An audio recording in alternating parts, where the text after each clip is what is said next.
리얼리티 트랜서핑 제2권 제6장 당신이 가게 된 세계는 우리 세계에 비하면 낙원과 같은 곳일 수도 있지만 또 살아서 가는 지옥일 수도 있다. 그곳의 위치도 알 수 없다.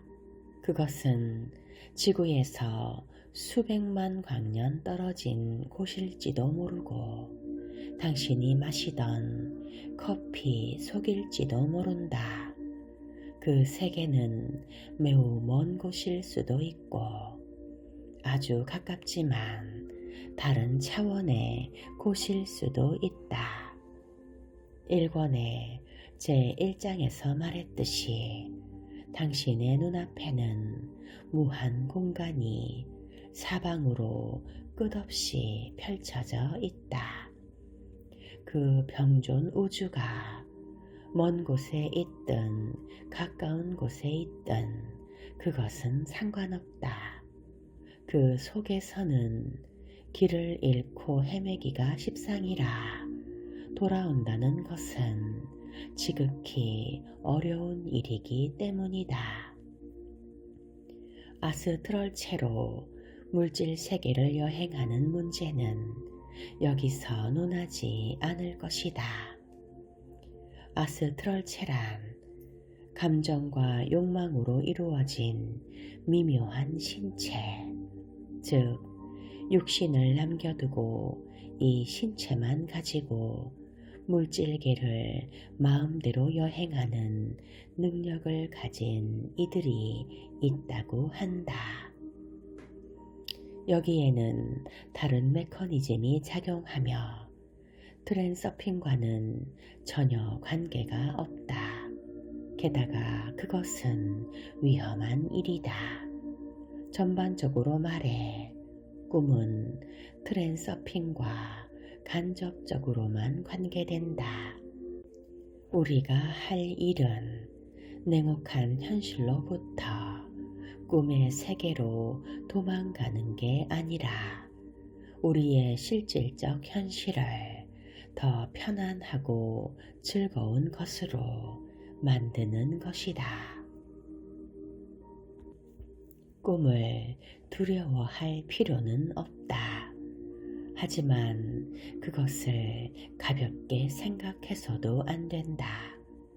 자각몽에 대해 이야기할 때 당신의 영혼이 불편한 기분을 느낀다면 자각몽을 시도해서는 안 된다. 육감은 당신에게 위험을 경고해 준다. 마음보다 영혼이 문제가 다가오는 것을 더 잘 알아차린다. 이 때문에 마음이 끼어들지 않은 상태에서 꿈을 꾸는 것이 훨씬 더 안전하다. 하지만 어쨌든 자각몽을 해보기로 했다면 주의를 게을리 하지 마라. 무리한 짓을 하지 말고 일어나는 일들을 최대한 깨어서 인식하고 있어야 한다. 현실의 삶에서와 마찬가지로 집에 온 것처럼 편안히 머물되 자신이 단지 손님일 뿐이라는 사실을 잊어서는 안 된다. 의도의 마법적인 힘. 생각과 욕망이 가능태 공간 속에서 우리의 움직임을 조종한다는 사실이 분명해졌다. 꿈에서는 이 움직임이 물질의 불활성으로 인해 지연되지 않는다. 작은 생각이 얼핏 스쳐가기만 해도 그것이 즉시 우리를 다른 섹터로 옮겨다 놓는다. 현실화되어 있는 섹터에서는 물질의 무거운 불활성 때문에 일이 얼른 일어나지 않는다. 하지만 현실에도 동일한 원리가 작용한다. 즉, 생각은 삶 속의 사건들의 전개에 직접적인 영향을 미친다. 오, 그래요? 하고 비아냥거리는 목소리로 반문하는 독자도 있을 것이다. 아직 이 해괴한 트랜서핑 모델을 일으킨 기적 앞에서 완전히 멍해본 적이 없는 독자들 말이다. 난 내 삶을 결정하는 것은 생각이 아닌 행동인 줄로 알고 있었는데 제가 어리석었단 거군요. 그럼요. 물론 이젠 나도 덕분에 깨달았습니다. 중요한 것은 행동이 아니라 생각이었군요. 하지만 여기에는 사실 모순이 전혀 없다. 게다가 그것은 생각을 먼저 하고 그 다음에 행동한다는 사실과도 아무런 상관이 없다. 사람들은 자신의 행동의 결과에 주의를 기울이는데 익숙하다. 왜냐하면 행동은 현장에 드러나 있어서 눈에 보이기 때문이다. 생각의 결과는 그에 비하면 훨씬 덜 분명하다. 이것은 균형력의 작용과도 관계가 있다. 우리는 균형력의 작용이 그 사람의 의도와는 상반되는 예를 살펴봤었다. 어떤 것을 얻으려고 애쓰다가 그와는 완전히 반대되는 것을 얻게 된다. 잉여 포텐셜이 클수록 그의 현실은 그가 원하던 현실로부터 멀어진다.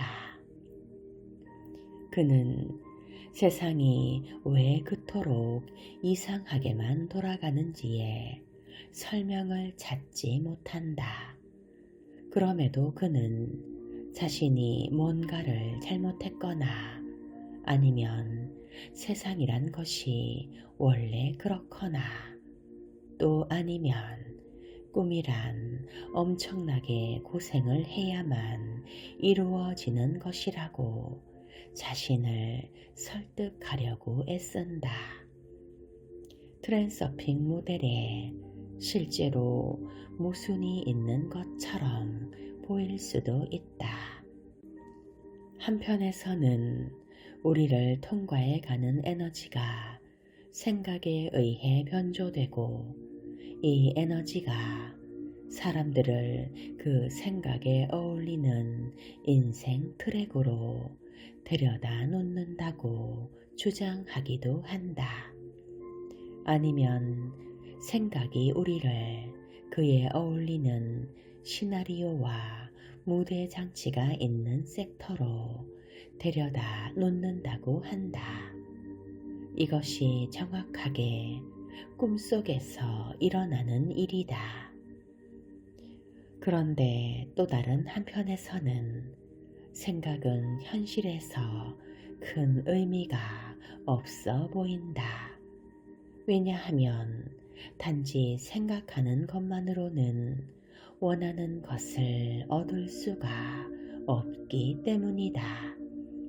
소파에 기대 누워 원하는 것을 아무리 생각하고 있어도 다른 인생 트랙으로 옮겨지는 일은 일어나지 않는다. 물질 차원의 실현은 속도가 느리다는 점을 감안하더라도 말이다. 현실주의적인 독자들은 귀가 번쩍하여 이렇게 말할 것이다. 맞아, 바로 그게 문제야. 행동을 해야 돼. 생각이나 어딘가로 옮겨가는 그런 따위의 것들은 아무런 상관도 없어. 그리고 이 말은 일단 외견상은 맞다. 하지만 단지 겉보기에만 맞다.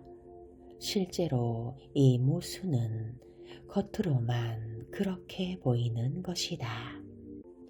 우리는 원하는 것을 심상화한답시고 아무리 애를 써도 종종 아무런 결과도 얻지 못하는 이유에 대한 답에 다가서고 있다.